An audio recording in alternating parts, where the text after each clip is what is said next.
다 같이 기도함으로 2025년 3월 9일 부르심을 받은 교회 주일 예배를 드리도록 하겠습니다. 기도하겠습니다. 하나님 아버지, 저희들에게 주 안에서 안식할 수 있는 주일날을 주시고 온라인으로 다 함께 모여 하나님께 신령과 진정으로 예배를 드리게 해주심을 감사드립니다. 저희들이 하나님께 올려드리는 예배를 받아 주옵시고 저희와 가족들에게 크신 은혜와 긍휼을 베풀어 주옵소서. 오늘 주시는 말씀에 은혜 받게 해주시고 저희 교회와 오늘 함께 예배드리는 모든 성도들에게도 크신 은혜를 베풀어 주시옵소서. 응답하여 주실 것을 믿고 감사를 드리오며 곧 오시는 예수님의 이름으로 기도드렸습니다. 아멘. 네, 교동문 보도록 하겠습니다. 교동문 65번입니다. 교동문 65번 시편 149편입니다. 네, 교동문 65번. 네, 제가 대표로 읽도록 하겠습니다. 할렐루야, 새 노래로 여호와께 노래하며 성도의 모임 가운데에서 찬양할지어다.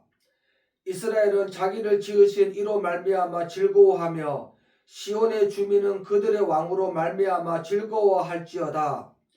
춤추며 그의 이름을 찬양하며 소고와 수금으로 그를 찬양할지어다. 여호와께서는 자기 백성을 기뻐하시며 겸손한 자를 구원으로 아름답게 하심이로다. 성도들은 영광 중에 즐거워하며 그들의 침상에서 기쁨으로 노래할지어다. 그들의 입에는 하나님에 대한 찬양이 있고 그들의 손에는 두 날 가진 칼이 있도다. 이것으로 문 나라에 보수하며 민족들을 벌하며 그들의 왕들은 사슬로 그들의 기인은 철고랑으로 결박하고 기록한 판결대로 그들에게 시행할지로다.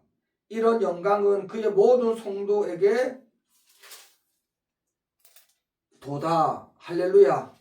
네, 모든 성도에게 있도다. 할렐루야. 아멘. 네, 찬송가 240장입니다. 찬송가 240장입니다.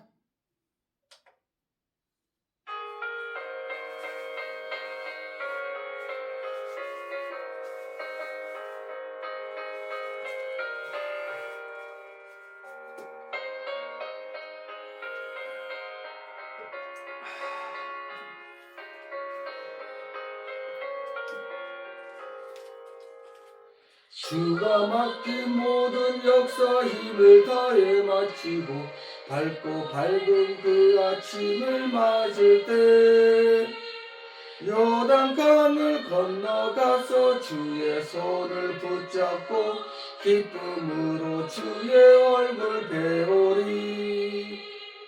나의 주를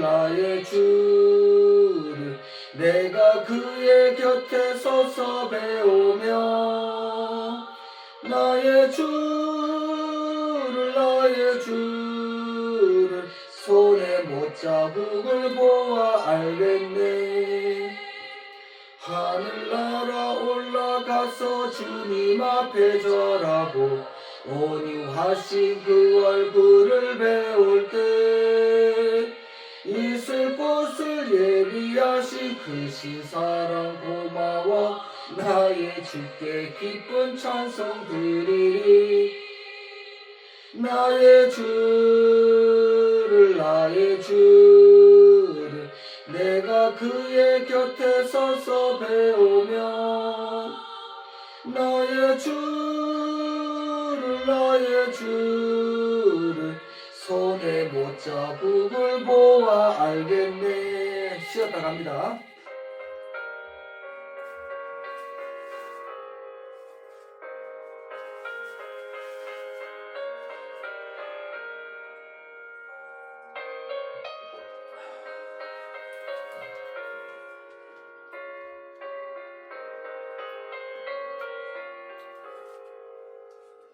이 세상을 일찍 떠나 사랑하는 성도들 나를 맞아 맞을 준비하고 있겠네. 저희들과 한 소리로 찬송 부르기 전에 먼저 사랑하는 주를 배우리. 나의 주를 내가 그의 곁에 서서 배우며 나의 주를 손에 못자국을 보아 알겠네. 영화로운 시온 성에 들어가서 다닐 때 흰 옷 입고 황금길을 다니며 금고문고 맞추어서 새 노래를 부를 때 세상 고생 모두 잊어버리니 나의 주를 내가 그의 곁에 서서 배우며 나의 주를 손에 못자국을 보아 알겠네. 아멘.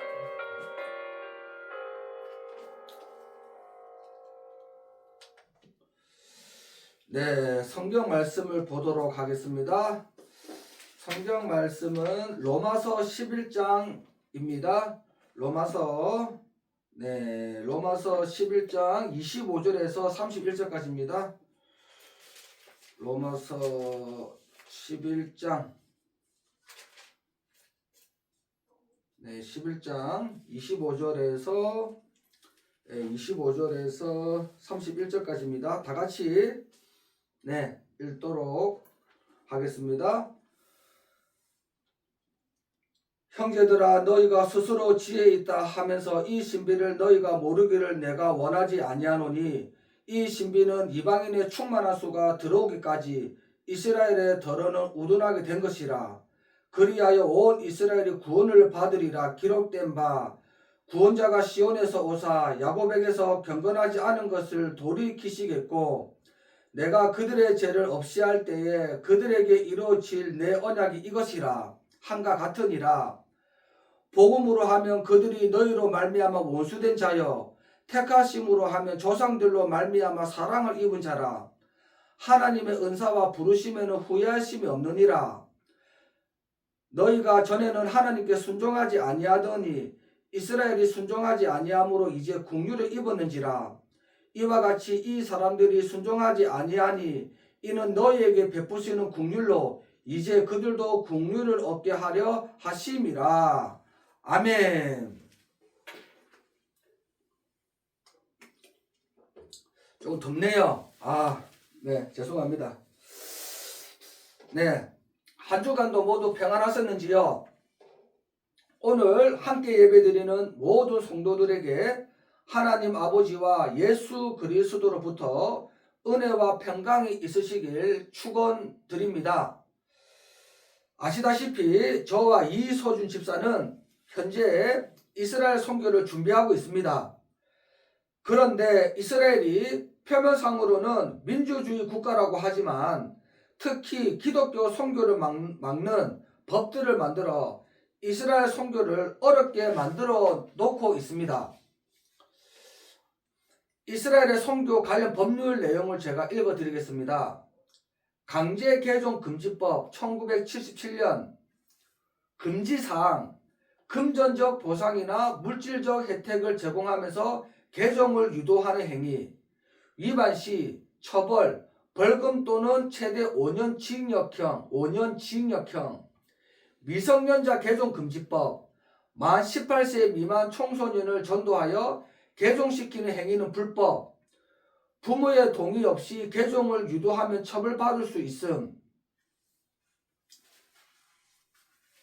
이처럼 저희는 유대인들과 무슬림들의 핍박과 정부의 핍박 속에서 이스라엘 선교를 감당해야 되는 것입니다. 성도님들께 기도를 부탁드리기는 저와 이소준 집사가 안전하게 사명 잘 감당하고 무사히 돌아올 수 있도록 성도님들의 기도를 부탁드리겠습니다. 그리고 저희는 이스라엘 선교 중에 시간을 내어 성지 순례를 돌며 복음을 전할 계획을 가지고 있습니다. 그래서 오늘 주일 예배에서는 저희가 가려고 하는 곳에 성지 순례지를 소개하며 성경에 나오는 장소를 자료를 참고하여 알아보도록 하겠습니다. 누가복음 1장 26절 이하입니다. 제가 읽겠습니다. 여섯째 달에 천사 가브리엘이 하나님의 보내심을 받아 갈릴리 나사렛이란 동네에 가서 다윗의 자손 요셉이라 하는 사람과 약혼한 처녀에게 이르니 그 처녀의 이름은 마리아라. 보라, 네가 잉태하여 아들을 낳으리니 그 이름을 예수라 하라. 아멘. 첫 번째 성지 순례지는 나사렛 수태고지 기념교회 성당입니다. 수태고지란 아이를 낳을 것을 알려준다는 한자어입니다. 교회는 예수님의 어머니 마리아가 어린 시절에 살았던 집이라고 합니다. 천사장 가브리엘로부터 마리아가 성령으로 인하여 하나님의 아들을 잉태할 것이라는 소식을 전해들은 장소에 세워진 성당인 것입니다. 수태고지 성당은 중군동에서 가장 큰 삼각 지붕의 대성당으로 프란체스코 가톨릭 수도회 소속입니다. 교회 지하에는 마리아가 수태고지를 받았던 동굴이 보존되어 있습니다. 이 동굴 위에 비잔티 시대와 십자군 시대와 18세기에도 계속 교회가 세워졌는데 오늘날의 건물은 5번째 교회로 이탈리아 건축가 조반니 무치오가 설계하여 1969년 완공한 것입니다.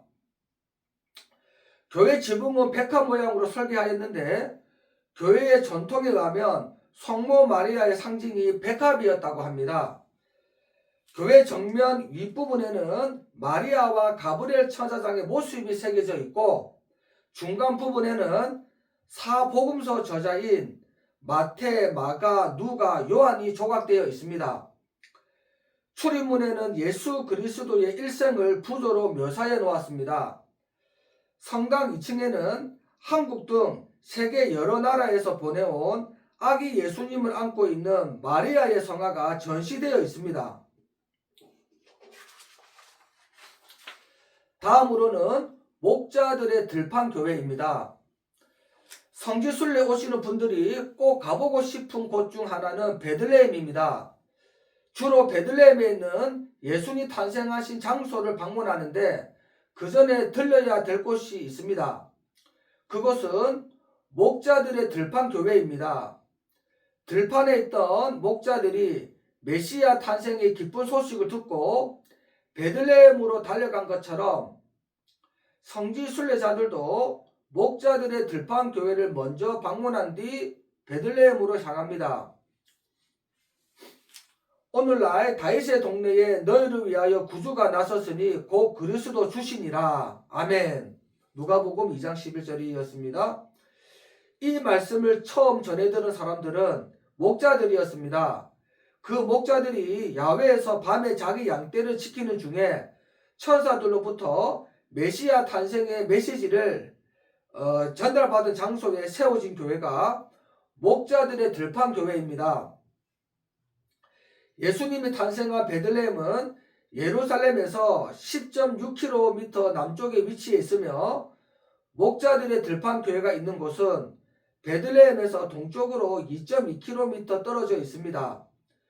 그리고 이곳은 유대 강야로 나가는 초입에 해당되는 곳입니다.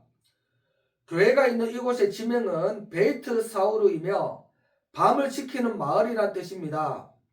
아마도 목자들이 저녁에 밤에 양떼를 지킨 것에서 유래한 것 같습니다. 서기 5세기 때 예배당이 처음 세워졌으며 1953년도 캐나다의 지원을 받아 이탈리아의 건축가 안토니오 바루치에 의해서 기념 예배당이 건축되었습니다. 예배당 자체가 성경 사건을 재현한 건축물로 누가복음 2장 8절에서 20절의 말씀이 예배당 안에 프레스코아로 그려져 있습니다. 돔 형식으로 되어 있는 천장에는 동그란 유리 구멍들이 나 있는데 이것은 예수님이 태어나던 날 밤 별빛이 비추는 모습을 형상화한 것입니다. 목자들의 이야기는 누가복음 2장 8절부터 시작합니다. 그 지경에 목자들이 밖에서 밤에 자기 양떼를 지키더니, 이스라엘은 두 개의 계절이 있습니다. 비가 내리는 우기와 비가 전혀 내리지 않는 건기입니다. 비는 대개의 경우 10월 초부터 3월 말까지 내립니다. 비가 내리기 시작하면서 들판에 풀이 자라고 꽃이 피기 시작합니다. 이때 목자들은 먼 들판으로 양떼들을 데리고 나가서 풀을 뜯게 합니다.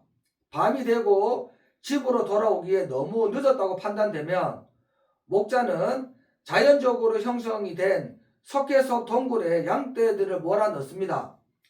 문의 양옆으로는 돌을 올리고 그 위에 가시덤불을 얹어 양들이 뛰어넘지 못하게 하고 목자는 문 앞에서 앉아 밤을 지새는 것입니다. 그래서 목자들의 들판 기념교회 밑에는 두 개의 목자들의 동굴이 있습니다. 이곳에서 목자들은 양떼들을 지켰을 것입니다. 목자들이 밤에 양을 지키는 모습을 비유하여 죄송합니다. 예수님은 이렇게 말씀하셨습니다. 예수께서 다시 이르시되 내가 진실로 진실로 너에게 말하노니 나는 양의 문이라. 아멘. 요한복음 10장 7절입니다. 그리고 또 시편 기자는 하나님에 대해 이렇게 적어 놓았습니다. 시편 121편 4절입니다. 이스라엘을 지키시는 자는 졸지도 아니하고 주무시지도 아니하시리로다. 아멘. 족장시대 때 목자라고 하는 직업은 고귀한 직업이었습니다. 이삭, 야곱 그리고 모세의 장이 이드로도 목자였고 그의 딸들도 목자였습니다. 기원전 10세기 전지 목동 출신인 다윗이 통일 왕국의 왕이 된 후 목자의 이미지는 급 상승했다가 서서히 추락하기 시작합니다. 왜냐하면 요단강을 건너 가나안 땅에 정착하기 시작한 이후 이스라엘 백성들의 경제가 점차 목축업에서 농경 문화로 바뀌기 시작했기 때문입니다. 1세기 때 목자는 이스라엘에서 조선시대의 백정처럼 사람들에게 멸시천대를 받던 사람들이었습니다. 그런 목자들에게 호련히 허대한 천군과 천사가 나타나서 메시아 탄생을 전했던 것입니다. 목자들은 자기들이 보고 들은 것을 베들레헴으로 달려가서 이 기쁜 소식을 예수님의 어머니 마리아에게 전했습니다. 마리아는 이 모든 말을 마음에 지키어 생각하니라. 이스라엘 민족이 4,000년 동안 기다린 구세주를 목자들이 제일 먼저 찾아뵌 것입니다. 이처럼 우리들의 부르심만을 보아도 학벌이 있는 자가 많지 않고 하나님께서는 세상에서 멸시천대받는 비천한 우리들에게 찾아오시고 이 기쁜 복음의 소식을 온 세상에 전하고 있는 것입니다. 이스라엘 베들레헴 시내에서 남쪽으로 8km 떨어진 곳에 위치한 예수 탄생교회는 세계에서 가장 오래된 교회 중 하나로서 예수님의 탄생 장소로 알려진 동굴 위에 지어졌습니다. AD 135년에 로마 황제 하드리아누스가 기독교 말살 정책의 일환으로 이 장소에 아도니스 신전을 세웠으나 기독교가 공의된 이후 326년에 콘스탄티누스 황제의 어머니 헬레나가 이곳을 방문하여 아도니스 신전을 허물고 예수 탄생 교회를 짓게 했습니다. 교회는 예루살렘 대주교의 관리 아래 333년에 완성되었으나 화재로 인해 심각한 손실을 입었고 지금의 교회는 531년 유스티니아누스 황제가 완공한 것입니다. 614년 페르시아군이 베들레헴을 점령했을 때 모든 교회를 파괴하였으나 전승에 따르면 예수 탄생 교회만은 벽화에 그려진 동방 박사들의 옷이 페르시아 조상의 옷과 일치하여 파괴하지 않았다고 합니다.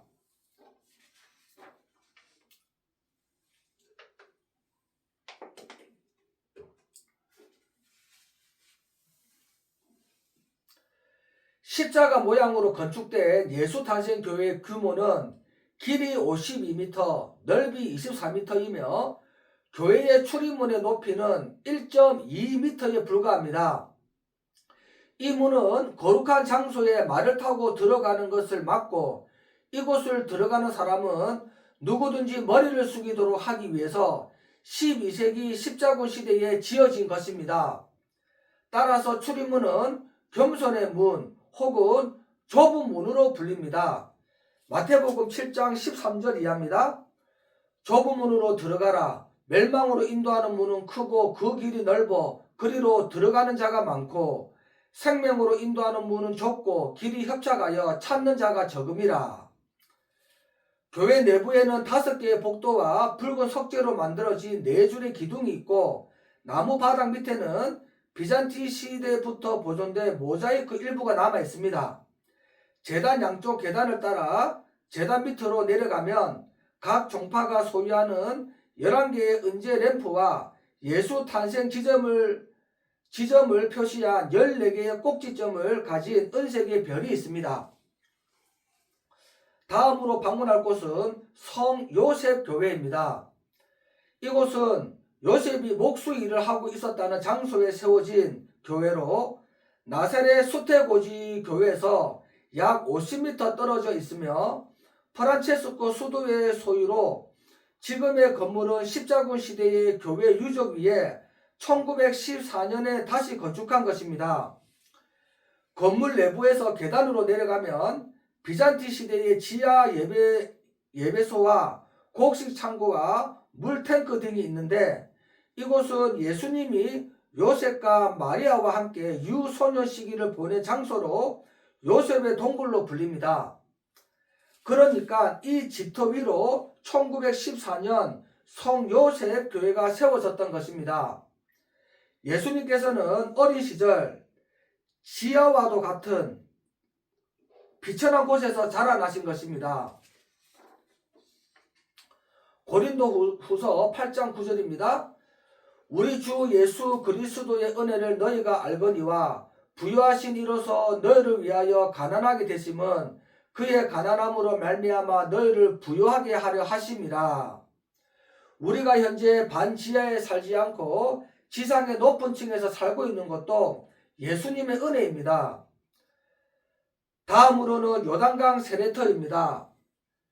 예수님께서 공생애를 시작하시기 전에 먼저 세례 요한이 사람들에게 세례를 주었고 예수님께서도 세례 요한에게 침례를 받은 곳으로 추정되는 곳은 이스라엘과 요르단 국경에 위치합니다. 저와 이소준 집사는 요단강 세례터에서 마치 예수님과 세례 요한 같이 요단강에서 서로에게 침례를 행하려고 합니다. 그리고 요르단 강의 영적 의미를 자료를 참고하여 말씀을 드리면 하나님께서는 요단강을 갈라지게 하는 큰 기적으로 이스라엘 백성들이 마른 땅을 밟고 요단강을 건너게 하셨습니다. 여호수아 3장 1절 이하를 보겠습니다.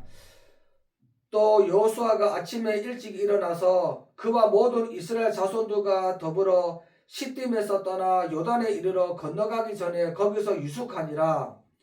여호수아가 또 제사장들에게 말하여 이르되 언약궤를 메고 백성에 앞서 건너라 하매 곧 언약궤를 메고 백성에 앞서 나아가니라. 또한 엘리야가 겉옷을 가지고 요단강을 치니 물이 좌우로 갈라져 엘리야와 엘리사가 마른 땅을 밟고 건너갔습니다. 그리고 엘리야가 순식간에 해오리 바람을 타고 하늘로 올라가는 것을 본 엘리사가 엘리야의 겉옷을 주워 가지고 그 겉옷을 강물을 치니 강물이 좌우로 갈라져 엘리사도 요단강을 건너갔습니다. 놀라운 것은 유대인들은 히브리 민족입니다. 참고로 저희는 이번에 히브리어 전도지를 가지고 이스라엘에 들어갈 계획입니다. 그리고 히브리의 뜻은 가로지르다, 건너가다입니다. 가로지르고 건너가는 것은 큰 기적을 행하심으로 가능한 것이었습니다. 이처럼 요단강을 갈라지게 하는 큰 기적들을 오늘 설교를 통해 살펴보므로 예수님의 은혜로 믿음으로 하늘로 승천하는 큰 기적의 휴거를 체험하는 저와 성도분들이 되시길 축원드리겠습니다.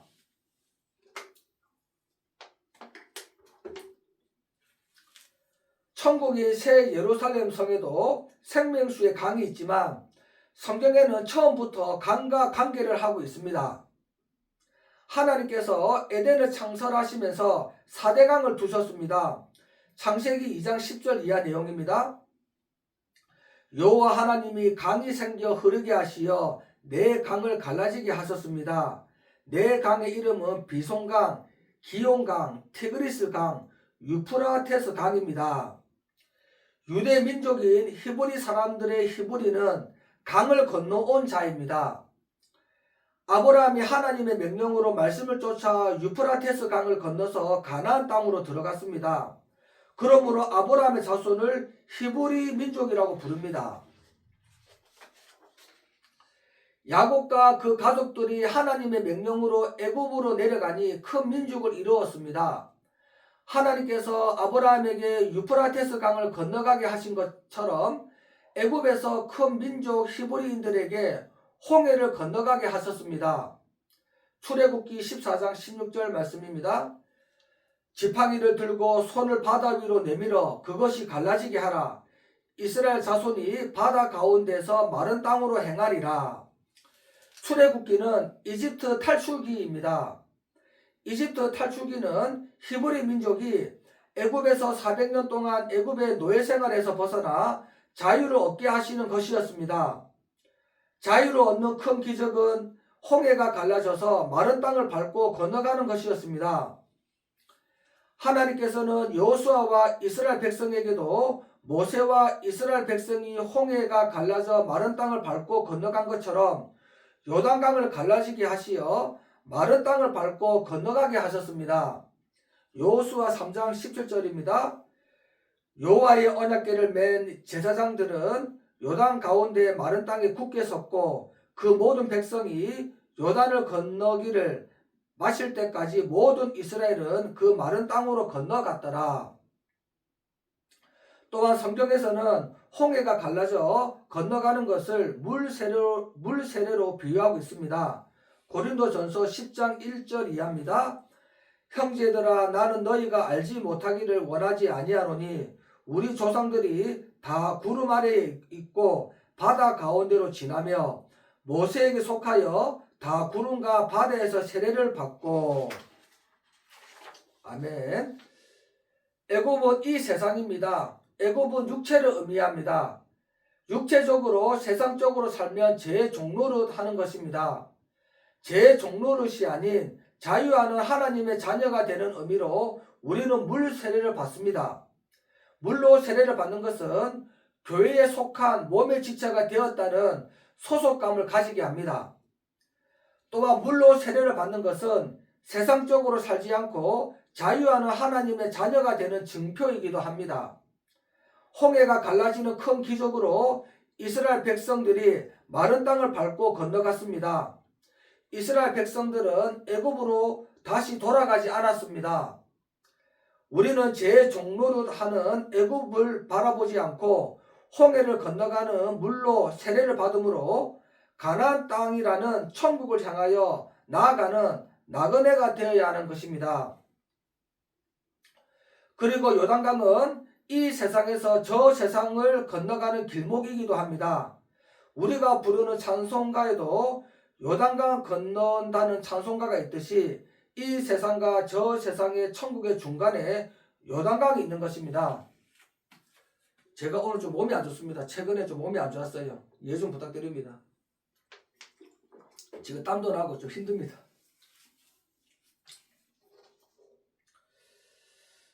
죄송합니다. 그리고 세례 요한이 요단강에서 세례를 베풀었습니다. 약속의 땅 가나안의 동편 경계를 이루는 요단강의 영적인 의미는 죄를 씻는 곳이요 죄악 세상에서 천국으로 건너가는 곳이며 복된 처소로 들어가는 통과문이고 하나님이 예비하신 처소에 이르는 길목이자 옛 자아가 죽고 거듭나는 곳이라는 상징성을 지니고 있습니다. 그리고 참고로 어느 이단 단체에서는 물속에 잠기는 침례를 받아야지 구원을 받을 수 있으며 침례를 받지 않으면 구원을 받지 못한다고 전하는 것을 들었었는데, 천국은 이단들이 주장하는 것처럼 그런 사람의 행위로 갈 수 있는 곳이 아닙니다. 이 세상에서 저 세상 천국을 건너가야 할 중간의 요단강은 내 힘으로 우리의 행위로는 도저히 건너갈 수 없습니다. 여호수아서에 나오듯이 언약궤를 맨 제사장들이 먼저 요단 강물을 밟으니 요단 강물이 갈라져 마른 땅이 되어 이스라엘 백성들이 요단 강을 건넜듯이 우리는 신약 시대의 언약궤와도 같은 예수님의 십자가의 보혈로 구원을 받을 수 있는 것입니다. 여호수아 3장 13절입니다. 온 땅의 주 여호와의 궤를 맨 제사장들이 발바닥이 물을 밟고 멈추면 요단물 그 위에서부터 흘러내리던 물이 끊어지고 한 곳에 쌓여 서리라. 어느 궤에 있는 목사님은 오늘날 교회 목사들이 언약궤를 맨 제사장들과 같은 역할을 해야 된다고 하였습니다. 이처럼 목사들이 양무리들을 천국으로 인도할 책임이 있는 것입니다. 여호수아 6장 4절 이하 내용입니다.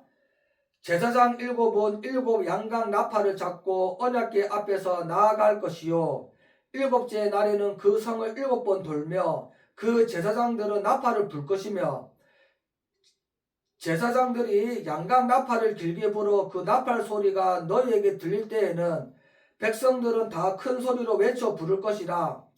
그리하면 그 성벽이 무너져 내리리니 백성은 각기 앞으로 올라갈지니라 하시매, 눈의 아들 여호수아가 제사장들을 불러 그들에게 이르되 너희는 언약궤를 메고 제사장 7은 양강 나팔 7을 잡고 여호와의 궤 앞에 나아가라 하고,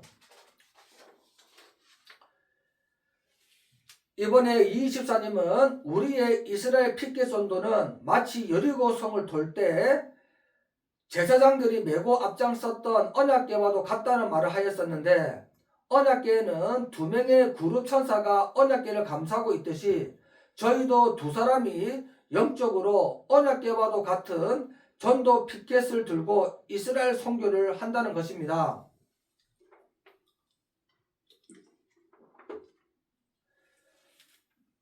그렇다면 저희의 스피커 외침은 제사장들의 나팔 소리와도 같은 것입니다.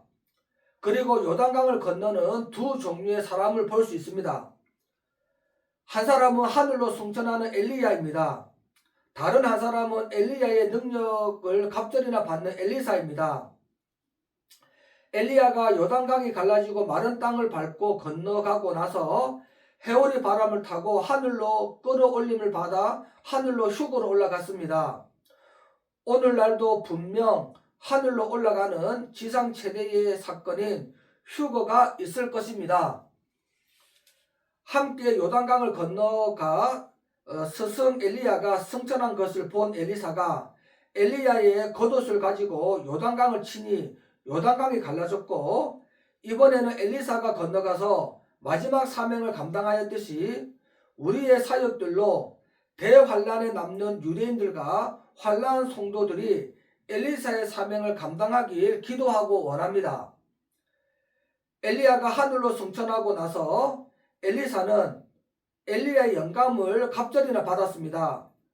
이는 오늘날 마지막 때에 휴거가 일어난 후에 요단강이 갈라지듯이 유대인들의 큰 구원이 일어나는 기적이 일어날 것을 믿습니다. 아멘. 할렐루야. 마라나타.